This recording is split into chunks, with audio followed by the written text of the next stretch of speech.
ਤੇ ਹੁਣ ਖਬਰਾਂ ਵਿਸਥਾਰ ਦੇ ਨਾਲ ਸਾਬਕਾ ਮੁੱਖ ਮੰਤਰੀ ਤੇ ਕਾਂਗਰਸੀ ਆਗੂ ਕੈਪਟਨ ਅਮਰਿੰਦਰ ਸਿੰਘ ਨੇ ਆਪਣੇ ਮਿਸ਼ਨ 2017 ਦੀ ਸ਼ੁਰੂਆਤ ਜਲੰਧਰ ਤੋਂ ਇੱਕ ਭਰਵੀਂ ਰੈਲੀ ਕਰਕੇ ਕਰ ਦਿੱਤੀ ਹੈ। ਕੈਪਟਨ ਵੱਲੋਂ ਆਪਣੇ ਸਮਰਥਕਾਂ ਨਾਲ ਮਿਲ ਕੇ ਪੰਜਾਬ 'ਚ 12 ਰੈਲੀਆਂ ਕੀਤੀਆਂ ਜਾਣਗੀਆਂ। ਜਲੰਧਰ ਦੇ ਪਿੰਡ ਧੀਨਾ 'ਚ ਹੋਈ ਰੈਲੀ ਨੂੰ ਸੰਬੋਧਨ ਕਰਦਿਆਂ ਕੈਪਟਨ ਨੇ ਕੇਂਦਰ ਦੀ ਮੋਦੀ ਸਰਕਾਰ ਤੇ ਪੰਜਾਬ ਦੀ अकाली भाजपा सरकार को खूब रगड़े लाए।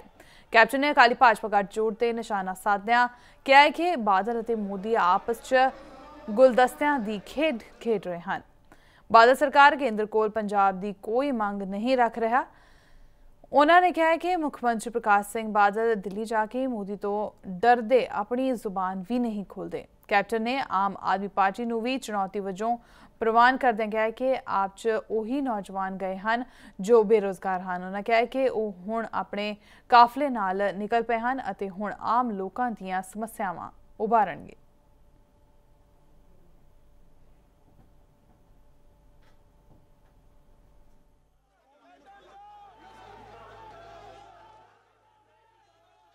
Whenever there was a problem, किसी को मैंने कहना सी जी मैं बीमार है या मेरी शादी है या कोई डेथ होगी family, I use to say what can I do to help, please अपना काम करो। ਇਹਦਾ ਉਲਟਾ without any provocation without anything ਤੁਸੀਂ हार्म कर दो किसी को। I don't think this is absolutely right. मैं तो एग्री करता हूँ चेंज होगा क्योंकि अकाली बीजेपी को तो जानते हैं and I think they must understand कि Aam Aadmi is an inexperience party. They cannot get Punjab out of this mess which we are in. Badal अब आपकी याद आ रही है, ऐसा कॉमन लोग भी कह रहे हैं, हर एक फोरम पे ये बात निकल के आ रही है कि अब अगर पंजाब को मैं तो कह रहा हूँ कि बादल बीजेपी है टोटली इरेलीवेंट टुडे। लुधियाना के एक बच्चों के पार्क हाडीज वर्ल्ड चों भारी मात्रा च नाजायज शराब बरामद हुई है। लुधियाना पुलिस और एक्साइज विभाग ने सांझे तौर पर छापा मार के यह शराब बरामद की है। इस मामले च पार्क के मालक खिलाफ केस दर्ज किया गया है।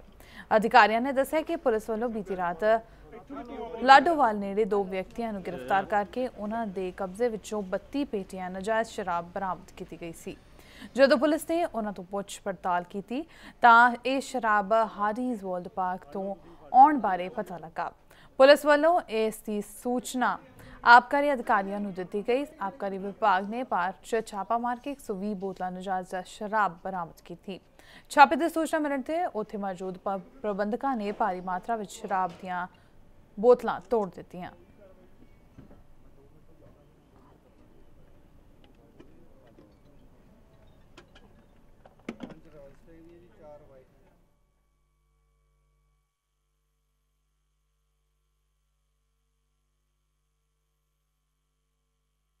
आज रात 10 बजे के करीब हमारी आबकारी की टीम ने पुलिस के साथ लिकर एंड नारकोटिक्स की टीम भी साथ थी, उनके साथ मिलकर रेड किया है यहाँ पे हाडीज वर्ल्ड में। और बाहर हमें एक कार में एस्टीन कार में 5 रॉयल स्टैग की और 4 वाइट एंड ब्लू की लिकर की केसेस मिले हैं। अभी तफ्तीश चल रही है और देखते हैं क्या अभी तक 9 ही मिली हैं। क्या अंदाजा था आपका? इन्फॉर्मेशन क्या थी? इन्फॉर्मेशन ये ऐसी थी कि अंदर काफ़ी है, तकरीबन थाउजेंड्स का तो बोला था, लेकिन हमें लगता है कि 100-200 के करीब थी। जो यहाँ पे इन्होंने कुछ जलाई भी हैं, उन एविडेंसेस को हम तो देख रहे हैं, कंक्लूड कर रहे हैं कि कितना हो सकता है। तो ये इलीगल है यहाँ पे रखना? हाँ इलीगल है, इट्स अम्यूजमेंट पार्क, इसमें तो रखना नहीं चाहिए। सख्त सुरक्षा प्रबंधों हेठ अमरनाथ यात्रा की आज तो शुरुआत हो गई है। जम्मू तो 1280 तीर्थ यात्रियों का पहला जत्था दक्षिणी कश्मीर स्थित पवित्र गुफा के दर्शन के लिए रवाना हो गए। इस जत्थे च 919 मर्द, 191 औरतां, 19 बच्चे और 154 साधु शामिल हैं। यह जत्था 34 वाहना च भारी सुरक्षा हेठ रवाना होया है। जम्मू कश्मीर सरकार का कहना है कि इस यात्रा च यात्रियों की हर सहूलत का खास ख्याल रखा गया है। कश्मीर वादी विच 49 दिनों की यह यात्रा अज तो शुरू होकर 29 अगस्त को रखड़ी वाले दिन समाप्त होगी। इस यात्रा लिए हुण तक 2,04,508 यात्रियों ने अपनी रजिस्ट्रेशन करवाई है।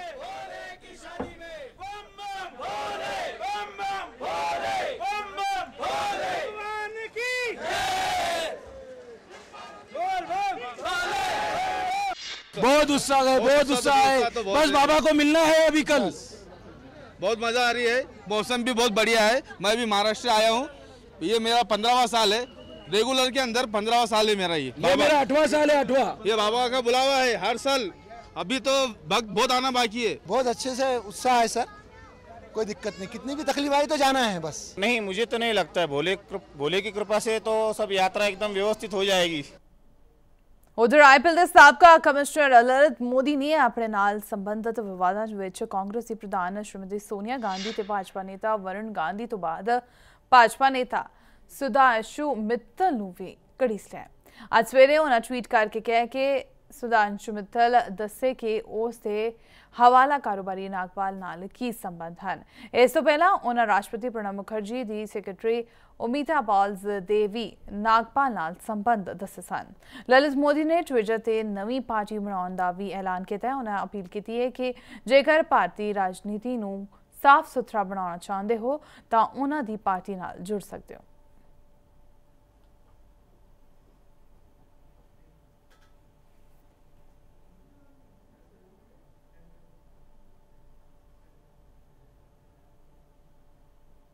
प्रधानमंत्री नरेंद्र मोदी ने नवी दिल्ली के इंदिरा गांधी इंडोर स्टेडियम के विच डिजिटल इंडिया योजना की शुरुआत की। इस मुहिम के तहत digital India portal mobile app,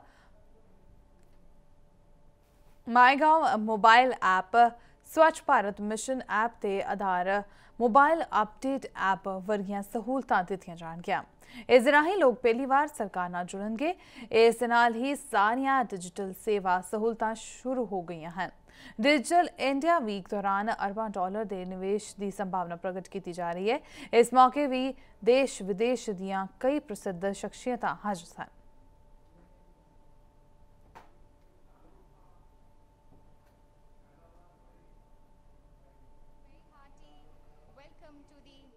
जिस बारीकी से सारी योजना की रचना की है, मुझे विश्वास है कि करोड़ों देशवासी जिन सपनों को संजो रहे हैं वे सपने साकार होके रहेंगे।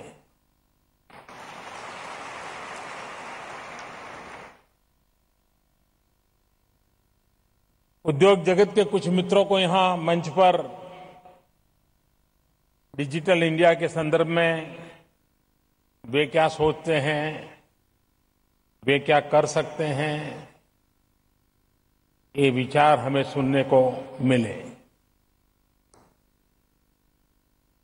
हमारे रविशंकर जी हिसाब लगा रहे थे बैठे बैठे कि वो क्या बोल रहे हैं, और उन्होंने मुझे बताया कि करीब करीब 4.5 लाख करोड़ रुपए का इन्वेस्टमेंट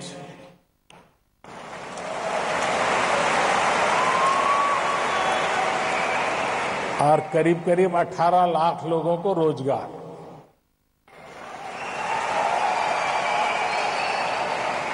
अब ये तो जो ऊपर बैठे हैं उन्होंने बताया, नीचे बहुत बड़ी मात्रा में बैठे हैं। वक्त बहुत तेजी से बदल चुका है। पहले हम लोग कभी किसी परिवार में जाते थे, छोटे बच्चे से बात करते थे, तो बच्चा क्या करता था, अगर आपके चश्मे हैं तो खींच के ले लेता था, या आपके जेब में इंडिपेंड है तो उसको उठाता था। लेकिन आज आप मार्क करना, वो न चश्मे को हाथ लगाता है न इंडिपेंड को हाथ लगाता है, वो आपका मोबाइल फोन छीनता है।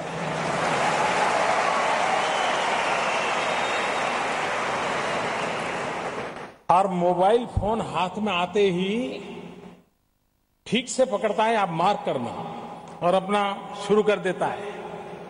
और अगर जैसा चाहे वैसा ऑपरेशन नहीं होता है तो रोने लग जाता है। यानी वो बाकी कुछ समझे या न समझे, डिजिटल ताकत को समझता है।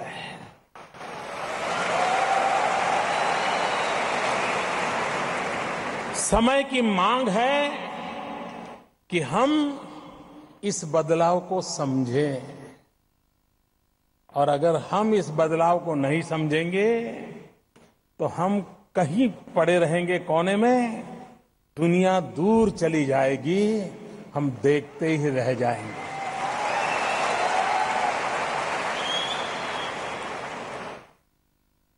एक समय था कि सदियों पहले लोग बसते थे नदी के तट पर, गांव बसते थे, शहर बसते थे नदी के तट पर या समंदर के किनारे पर। वक्त बदल गया। बाद में जहां जहां से हाईवेज गुजरते थे, शहर वहां बसना शुरू किए। लेकिन अब मानव जाति वहीं पर बसेगी जहां से ऑप्टिकल फाइबर गुजरता होगा।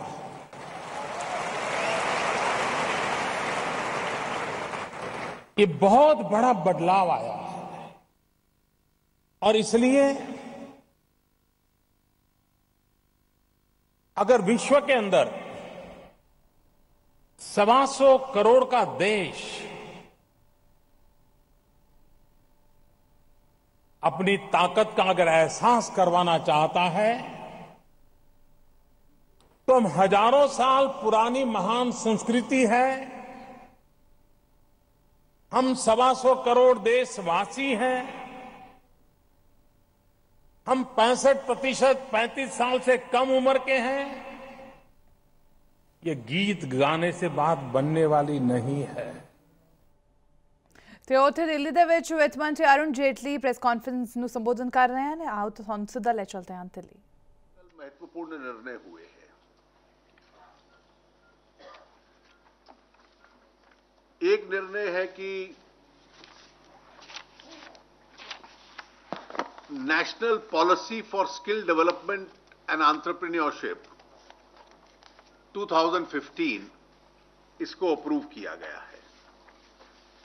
The policy aims to align supply with demand, bridging existing skill gaps, promoting industry engagement, operationalize a quality assurance framework, leveraging technology and promoting apprenticeship to tackle the identified issues.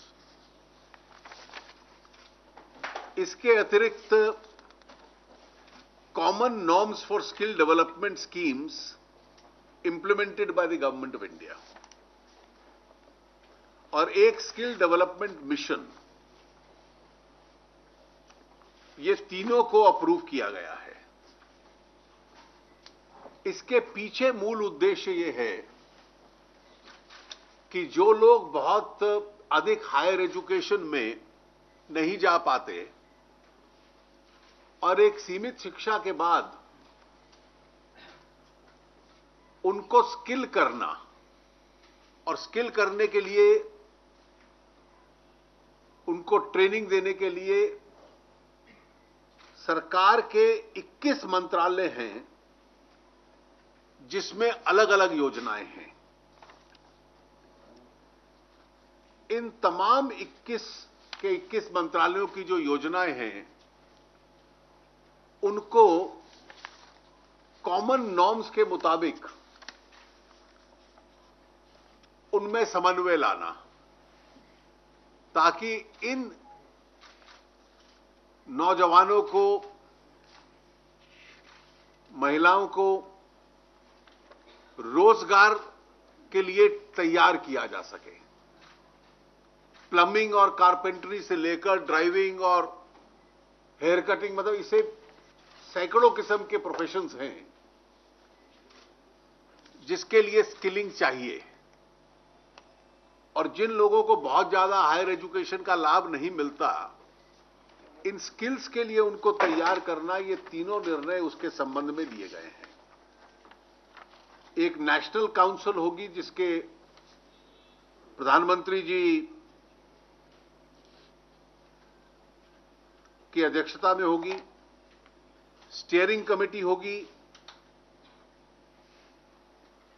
जिसके skill development के मंत्री chair करेंगे और इसको लागू करने का जो डायरेक्टरेट होगा वो स्किल डेवलपमेंट डिपार्टमेंट के जो सचिव हैं वो उसके प्रोग्राम निर्देशक एक प्रकार से होंगे, उसको लीड करेंगे। इससे करोड़ों की संख्या में देश के नौजवानों को स्किल किया जाए और स्किल डेवलपमेंट मंत्रालय एक प्रकार से नोडल मिनिस्ट्री होगी जो इस सब नॉर्म्स के मुताबिक जितनी भी स्किलिंग इंस्टीट्यूशंस और कार्यक्रम हैं सरकार के विभिन्न मंत्रालयों में, उसको एक प्लेटफॉर्म पे लाने का प्रयास करेगी। मुझे इतना ही कहना था। कृषि मंत्री जी और सेक्रेटरी स्किल डेवलपमेंट इस पे कुछ कहना चाहेंगे तो वो कहें। ये राष्ट्रीय कृषि बाजार के संबंध में चूंकि राज्यों के माध्यम से होना है, तो पिछले 1 वर्ष के अंदर सभी राज्यों के जो विपणन के मंत्री हैं और अधिकारियों के साथ बातचीत करते करते सभी राज्यों ने लगभग इस बात को स्वीकार किया और इस दिशा में काम तेज किया कि राज्यों के अंदर एक प्लेटफार्म, एक राज्य के ही अंदर यदि 20 मंडी है तो अलग अलग कानून है। तो इस दिशा में सभी राज्यों ने प्रयास कर लिया है, शुरू किया है। बिहार और केरल में चूंकि ये व्यवस्था नहीं है मंडी का, तो इन दोनों को छोड़कर उत्तर प्रदेश की सरकार भी इससे सहमत हो गई है और कर्नाटक ने इस दिशा में बहुत आगे काम किया है, अग्रगणी भूमिका निभाई है। तो 9 जुलाई को 9-10 2 दिन देश के सभी कृषि के जो विपणन मंत्री हैं, डायरेक्टर हैं और कृषि सचिव मेरे साथ हुबली जा रहे हैं और उसका अध्ययन भी करेंगे और अपने अपने राज्यों में जो काम कर रहे हैं उसको उनको इनसे मदद मिलेगी। और आज भी सभी राज्यों के अधिकारियों को अभी बुलाया है एसोचैम के माध्यम से 12 बजे एक कार्यक्रम है। तो इस दिशा में 1 साल से जो प्रयास हो रहे थे, तो राज्यों के अंदर अब एक प्लेटफार्म आने की स्थिति लगभग बन गई है और इसी साल हम पूरे देश के लिए नेशनल एग्रीकल्चर मार्केट का एक लॉन्च करेंगे हम और राज्यों को भी जोड़ेंगे। और इस साल 200 करोड़ रुपया इसके लिए रखा है कि 585 जो मंडियां हैं उनको हम इंफ्रास्ट्रक्चर, आईटी के हैंड्स भी उनको देंगे 2-2 और कंप्यूटर की व्यवस्था करेंगे। तो इस प्रकार से मुझको लगता है कि पूरे देश के अंदर धीरे धीरे राष्ट्रीय कृषि बाजार के नेटवर्क से पूरा भारत का जो कृषि उपज मंडी है जुड़ने की दिशा में हम बहुत तेजी से आगे बढ़ेंगे। प्रधानमंत्री सिंचाई योजना के संबंध में विस्तार से बताया गया है। ये जिला लेवल पर सिलेक्शन कमेटी होगी और जो प्रखंड के अंदर से ये सारे उसको सहयोग मिलेंगे। ब्लॉक लेवल पर वो प्लान बनाने में सहयोग करेंगे, हर ब्लॉक से के अधिकारी सहयोग करेंगे। तो जिला की जो समिति होगी उसके अलावा एक उप समिति भी होगी जो नीचे से योजनाओं को तैयार करके लाएगा और जिला इरिगेशन प्लान बनाएगा और राज्य कमेटी जो होगी उसका सिलेक्शन करेगा। और राज्य कमेटी जो होगी तो उसमें हमारे 3 मंत्रालय के जल संसाधन मंत्रालय, कृषि मंत्रालय और ग्रामीण विकास मंत्रालय के 3 अधिकारी भी उस कमेटी में रहेंगे और राष्ट्रीय स्तर पर प्रधानमंत्री जी उसकी मॉनिटरिंग करेंगे। पंजाब ਦੇ ਨੰਗਲ ਨੂੰ ਇੱਕ ਕਲੋਰੀਨ ਗੈਸ ਪਲਾਂਟ ਨੂੰ ਮਨਜ਼ੂਰੀ ਮਿਲਣ ਤੋਂ ਬਾਅਦ ਪੰਜਾਬ ਦੇ ਹਿਮਾਚਲ ਦੇ ਲੋਕ ਇਸ ਦੇ ਵਿਰੋਧ ਵਿੱਚ ਉਤਰ ਆਏ ਹਨ। ਲੋਕਾਂ ਦਾ ਆਰੋਪ ਹੈ ਕਿ ਇਸ ਪਲਾਂਟ ਦੇ ਸ਼ੁਰੂ ਹੋਣ ਨਾਲ ਨਾ ਸਿਰਫ ਪੰਜਾਬ ਬਲਕਿ ਨਾਲ ਲੱਗਦੇ ਹਿਮਾਚਲ ਦੇ ਲੋਕਾਂ ਦੀ ਜ਼ਿੰਦਗੀ ਵੀ ਨਰਕ ਬਣ ਜਾਵੇਗੀ ਕਿਉਂਕਿ ਇਸ ਤੋਂ ਪਹਿਲਾਂ ਵੀ ਇੱਥੇ ਕਲੋਰੀਨ ਬਣਾਉਣ ਦਾ ਇੱਕ ਵੱਡਾ ਪਲਾਂਟ ਹੈ ਜਿਸ ਦੇ ਕਾਰਨ ਇੱਥੇ ਦੀ ਜ਼ਮੀਨ ਬੰਜਰ ਬਣ ਗਈ ਹੈ ਤੇ ਇੱਥੋਂ ਤੱਕ ਕਿ ਪਾਣੀ ਵੀ ਪੀਣ ਜੋਗਾ ਨਹੀਂ ਰਿਹਾ ਹੈ। ਹਾਲਾਤ ਇਹ ਹਨ ਕਿ ਲੋਕ ਹੌਲੀ ਹੌਲੀ ਇੱਥੋਂ ਲੋਕ ਜਾਣ ਦੇ ਲਈ ਮਜਬੂਰ ਹੋ ਰਹੇ ਹਨ। ਇਹੀ ਕਾਰਨ ਹੈ ਕਿ ਹੁਣ ਦੋਨਾਂ ਰਾਜਾਂ ਦੇ ਲੋਕ ਇਕਜੁੱਟ ਹੋ ਕੇ ਇਸ ਨਵੇਂ ਲਗਾਏ ਜਾਣ ਵਾਲੇ ਪਲਾਂਟ ਦਾ ਵਿਰੋਧ ਕਰ ਰਹੇ ਹਨ।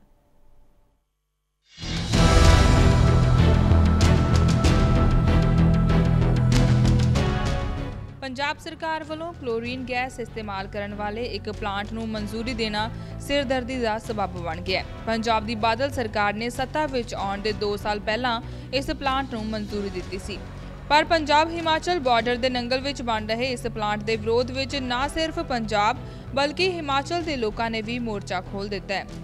जीवन जीण दी जद्दोजहद विच लोक बादल सरकार दे विरोध विच उतर आए ने। दरअसल ये प्लांट इस इलाके का दूसरा प्लांट होवेगा जिस विच करीब 50 टन क्लोरीन गैस रोजाना प्रयोग होगी।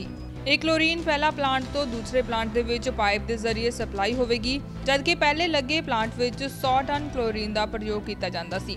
ਦੋਨਾਂ ਰਾਜਾਂ ਦੇ ਲੋਕਾਂ ਦਾ ਦੋਸ਼ ਹੈ ਕਿ ਜਦੋਂ ਇੱਕ ਪਲਾਂਟ ਨਾਲ ਉਹਨਾਂ ਦਾ ਜੀਵਨ ਨਰਕ ਬਣ ਗਿਆ ਹੈ ਤਾਂ ਦੂਸਰਾ ਪਲਾਂਟ ਲੱਗ ਜਾਣ ਦੇ ਨਾਲ ਉਹਨਾਂ ਦੀ ਜ਼ਿੰਦਗੀ ਨਰਕ ਤੋਂ ਵੀ ਭੈੜੀ ਹੋ ਜਾਵੇਗੀ। ਇੱਕ ਅੰਦਾਜ਼ੇ ਦੇ ਅਨੁਸਾਰ ਇਹਨਾਂ ਪਲਾਂਟਾਂ ਦੇ 2 ਕਿਲੋਮੀਟਰ ਦੇ ਦਾਇਰੇ ਅੰਦਰ 2 ਲੱਖ ਤੋਂ ਜ਼ਿਆਦਾ ਲੋਕ ਰਹਿੰਦੇ ਨੇ। ਲੋਕਾਂ ਦਾ ਦੋਸ਼ ਹੈ ਕਿ ਪਹਿਲਾਂ ਚੱਲ ਰਹੇ ਪਲਾਂਟ ਵਿੱਚ ਕਾਫੀ ਮਾਤਰਾ ਵਿੱਚ ਕਲੋਰੀਨ ਗੈਸ ਦਾ ਪ੍ਰਯੋਗ ਹੁੰਦਾ ਹੈ ਅਤੇ ਭਾਰੀ ਮਾਤਰਾ ਵਿੱਚ ਵੇਸਟ ਕੈਮੀਕਲ ਨਿਕਲਦਾ ਹੈ। ਇਹਨਾਂ ਪਲਾਂਟਾਂ ਤੋਂ ਨਿਕਲਣ ਵਾਲੇ ਕੈਮੀਕਲ ਦੇ ਕਾਰਨ ਇਸ ਇਲਾਕੇ ਦੀਆਂ ਜ਼ਮੀਨਾਂ ਖਰਾਬ ਹੋ ਗਈਆਂ ਨੇ ਅਤੇ ਫਸਲਾਂ ਦੀ ਪੈਦਾਵਾਰ ਪਹਿਲੇ ਜਿੰਨੀ ਨਹੀਂ ਰਹੀ। ਪੀਣ ਵਾਲਾ ਪਾਣੀ ਵੀ ਦੂਸ਼ਿਤ ਹੋ ਗਿਆ ਹੈ। ਹਾਲਾਤ ਇਸ ਕਦਰ ਹੋ ਚੁੱਕੇ ਨੇ ਕਿ ਹਿਮਾਚਲ ਸਰਕਾਰ ਨੇ ਆਪਣੇ ਖੇਤਰ ਅਧੀਨ ਪੈਂਦੀਆਂ 3 ਜਲ ਯੋਜਨਾਵਾਂ ਨੂੰ ਪਾਣੀ ਦੀ ਕਿੱਲਤ ਦੇ ਬਾਵਜੂਦ ਬੰਦ ਕਰ ਦਿੱਤਾ ਹੈ, ਜਦਕਿ ਕਲੋਰੀਨ ਗੈਸ ਦੇ ਰਿਸਾਵ ਦੇ ਕਾਰਨ ਕਈ ਵਾਰੀ ਲੋਕ ਬੇਹੋਸ਼ ਹੋ ਚੁੱਕੇ ਨੇ ਅਤੇ ਹੁਣ ਇੱਕ ਹੋਰ ਪਲਾਂਟ ਲੱਗਣ ਨਾਲ ਪਰੇਸ਼ਾਨੀ ਹੋਰ ਵੱਧ ਜਾਵੇਗੀ। ਪੰਜਾਬ ਤੇ ਹਿਮਾਚਲ ਦੇ ਲੋਕ ਇਸ ਵਿੱਚ ਪੰਜਾਬ ਦੀ ਬਾਦਲ ਸਰਕਾਰ ਨੂੰ ਜ਼ਿੰਮੇਵਾਰ ਮੰਨਦੇ ਨੇ। ਲੋਕਾਂ ਦਾ ਕਹਿਣਾ ਹੈ ਕਿ ਜੇਕਰ ਪੰਜਾਬ ਸਰਕਾਰ ਨੇ ਕਲੋਰੀਨ ਪਲਾਂਟ ਨੂੰ ਬੰਦ ਨਾ ਕੀਤਾ ਤਾਂ ਸੰਘਰਸ਼ ਹੋਰ ਤੇਜ਼ ਕੀਤਾ ਜਾਵੇਗਾ। ਇਹਨਾਂ ਪਲਾਂਟਾਂ ਦੇ ਆਸ-ਪਾਸ ਕਈ ਪਿੰਡਾਂ ਦੇ ਸਕੂਲ ਹਨ। ਇੱਥੋਂ ਤੱਕ ਕਿ ਕਿਸਾਨ ਆਪਣੀ ਬੰਜਰ ਹੋ ਚੁੱਕੀ ਜ਼ਮੀਨ ਨੂੰ ਦੇਖ ਕੇ ਵੀ ਪਰੇਸ਼ਾਨ ਨੇ। ਕਿਸਾਨਾਂ ਦੀ ਮੰਨੀਏ ਤਾਂ ਇਹਨਾਂ ਪਲਾਂਟਾਂ ਦੇ ਲੱਗਣ ਤੋਂ ਪਹਿਲਾਂ ਉਹਨਾਂ ਦੀਆਂ ਜ਼ਮੀਨਾਂ ਸੋਨਾ ਉਗਲਦੀਆਂ ਸਨ। ਅੱਜ ਇਹਨਾਂ ਪਲਾਂਟਾਂ ਦੀ ਵਜ੍ਹਾ ਨਾਲ ਉਹ ਬਰਬਾਦ ਹੋ ਚੁੱਕੀਆਂ ਨੇ। ਇਹਨਾਂ ਪਲਾਂਟਾਂ ਤੋਂ ਨਿਕਲਣ ਵਾਲਾ ਕੈਮੀਕਲ ਯੁਕਤ ਪਾਣੀ ਉਹਨਾਂ ਦੀਆਂ ਜ਼ਮੀਨਾਂ ਵਿੱਚ ਇਸ ਕਦਰ ਘਰ ਕਰ ਚੁੱਕਿਆ ਹੈ ਕਿ ਜੇਕਰ ਇਹਨਾਂ ਜ਼ਮੀਨਾਂ ਦੇ ਵਿੱਚ ਫਸਲ ਦੀ ਪੈਦਾਵਾਰ ਕੀਤੀ ਜਾਵੇ ਤਾਂ ਸਿੰਚਾਈ ਲਈ ਪ੍ਰਯੋਗ ਕੀਤਾ ਜਾਣ ਵਾਲਾ ਪਾਣੀ ਫਸਲ ਨੂੰ ਨਸ਼ਟ ਕਰ ਦਿੰਦਾ ਹੈ, ਕਿਉਂਕਿ ਇੱਥੋਂ ਦਾ ਪਾਣੀ ਨਾ ਪੀਣ ਯੋਗ ਹੈ ਅਤੇ ਨਾ ਹੀ ਸਿੰਚਾਈ ਦੇ ਕਾਬਲ। ਹੁਣ ਹਾਲਤ ਇਹ ਹਨ ਕਿ ਲੋਕ ਇੱਥੋਂ ਜਾਣ ਲਈ ਮਜਬੂਰ ਹੋ ਚੁੱਕੇ ਨੇ। ਕਿਸਾਨਾਂ ਦੇ ਦੋਸ਼ ਸਿਰਫ ਦੋਸ਼ ਹੀ ਨਹੀਂ ਬਲਕਿ ਪੰਜਾਬ ਤੇ ਹਿਮਾਚਲ ਦੀਆਂ ਲੈਬੋਰਟਰੀਆਂ ਨੇ ਵੀ ਪਾਣੀ ਦੇ ਦੂਸ਼ਿਤ ਹੋਣ ਦੀ ਪੁਸ਼ਟੀ ਕੀਤੀ ਹੈ ਕਿ ਹਿਮਾਚਲ ਪ੍ਰਦੇਸ਼ ਦੇ ਸਿੰਚਾਈ ਅਤੇ ਜਲ ਸਪਲਾਈ ਵਿਭਾਗ ਨੇ ਕਰੀਬ 50 ਲੱਖ ਦੀ ਲਾਗਤ ਨਾਲ ਬਣੇ ਆਪਣੇ ਖੇਤਰ ਵਿੱਚ ਚੱਲ ਰਹੀ ਸਿੰਚਾਈ ਤੇ ਜਲ ਯੋਜਨਾ ਨੂੰ ਵੀ ਬੰਦ ਕਰ ਦਿੱਤਾ ਹੈ। ਇਸ ਮਾਮਲੇ ਤੇ ਨਵੇਂ ਪਲਾਂਟ ਦੇ ਅਧਿਕਾਰੀ ਨੇ ਗੈਸ ਦੇ ਆਧੁਨਿਕ ਤਰੀਕੇ ਨਾਲ ਪ੍ਰਯੋਗ ਕੀਤੇ ਜਾਣ ਦਾ ਦਾਅਵਾ ਕੀਤਾ ਹੈ। ਉਹਨਾਂ ਦੇ ਮੁਤਾਬਕ ਪਲਾਂਟ ਨੂੰ ਚਲਾਉਣ ਦੇ ਲਈ ਜ਼ਰੂਰੀ ਕਾਰਵਾਈ ਤੇ ਸਾਰੇ ਵਿਭਾਗਾਂ ਦੀ ਅਨੁਮਤੀ ਹਾਸਲ ਕਰ ਲਈ ਗਈ ਹੈ, ਜਦਕਿ ਇਸ ਮਾਮਲੇ ਵਿੱਚ ਮੁੱਖ ਪਲਾਂਟ PACL ਯਾਨੀ ਪੰਜਾਬ ਐਲਕਲਾਈਜ਼ ਤੇ ਕੈਮੀਕਲ ਲਿਮਟਿਡ ਤੇ ਅਧਿਕਾਰੀ ਨੇ ਸੁਰੱਖਿਅਤ ਰੂਪ ਨਾਲ ਪ੍ਰਯੋਗ ਕੀਤੇ ਜਾਣ ਦਾ ਦਾਅਵਾ ਕੀਤਾ ਹੈ। ਹਾਲਾਂਕਿ ਇੱਥੇ ਪਾਣੀ ਦੇ ਸੈਂਪਲ ਫੇਲ ਹੋਣ ਦੀ ਗੱਲ ਵੀ ਉਹਨਾਂ ਨੇ ਸਵੀਕਾਰ ਕੀਤੀ ਹੈ। ਉੱਥੇ ਹੀ ਇਸ ਗੰਭੀਰ ਸਮੱਸਿਆ ਤੇ ਪੰਜਾਬ ਸਰਕਾਰ ਦਾ ਰੁਖ ਵੀ ਹੈਰਾਨ ਕਰਨ ਵਾਲਾ ਹੈ। ਲੋਕਾਂ ਦੀਆਂ ਸਮੱਸਿਆਵਾਂ ਸੁਣਨ ਅਤੇ ਗੰਭੀਰਤਾ ਨਾਲ ਲੈਣ ਦੀ ਬਜਾਏ ਪੰਜਾਬ ਦੇ ਉਦਯੋਗ ਮੰਤਰੀ ਮਦਨ ਮੋਹਨ ਮਿੱਤਲ ਨੇ ਲੋਕਾਂ ਦੇ ਵਿਰੋਧ ਪ੍ਰਦਰਸ਼ਨ ਬਾਰੇ ਕਿਸੇ ਵੀ ਤਰ੍ਹਾਂ ਦੀ ਜਾਣਕਾਰੀ ਤੋਂ ਇਨਕਾਰ ਕੀਤਾ ਹੈ।